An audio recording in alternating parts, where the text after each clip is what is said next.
as pulp. Our pioneers keep striking inwards and downwards. Every layer they strip seems camped on before.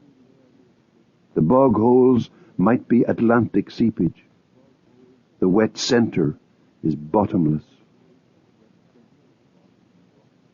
I had spent much time near bogs and mosses and so on when I was a youngster, and during the 1970s, all this pre-reflective familiarity with such places got crossed on other levels of awareness.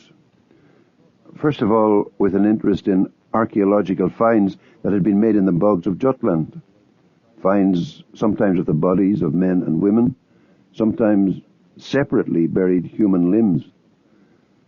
I was terrifically entranced by these photographs because, terrible as they were nevertheless riveting. And the theory that they had been part of some sacrificial ritual, that these bodies had been part of that or part of some punishment for offences committed against the tribe, that made me think of them in relation to the whole ethos of self-sacrifice that had lain behind much 20th century violence, whether in the, so to speak, official World War milieu or in national liberation movements like the IRA. The three poems I'm going to read in a moment focus, respectively, upon the head of a sacrificed man, the skeleton of a young woman who had been the victim of some fatal punishment beating in the Iron Age, and the severed head of another girl.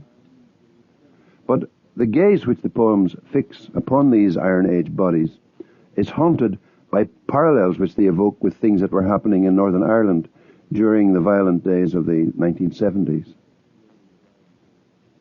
The Tollund Man. Some day I will go to Aarhus to see his peat-brown head, the mild pods of his eyelids, his pointed skin cap. In the flat country nearby where they dug him out, his last gruel of winter seeds caked in his stomach, naked except for the cap, noose and girdle, I will stand a long time. Bridegroom to the goddess. She tightened her torque on him and opened her fen, those dark juices working him to a saint's kept body, trove of the turf cutter's honeycombed workings. Now his stained face reposes at Aarhus. I could risk blasphemy, consecrate the cauldron bog, our holy ground, and pray him to make germinate the scattered, ambushed flesh of labourers, stocking corpses laid out in the farmyards, telltale skin and teeth flecking the sleepers of 4 young brothers trailed for miles along the lines.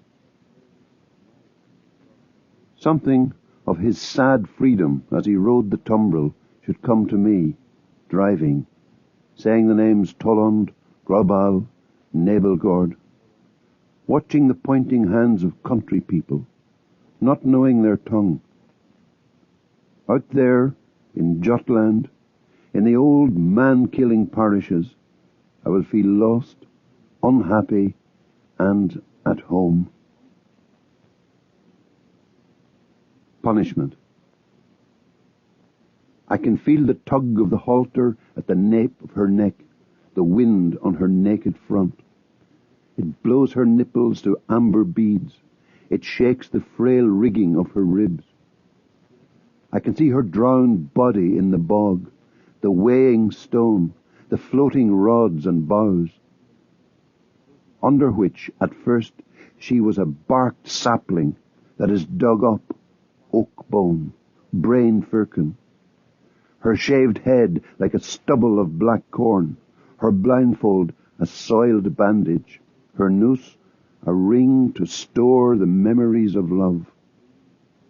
Little adulteress, before they punished you, you were flaxen-haired, undernourished, and your tar-black face was beautiful.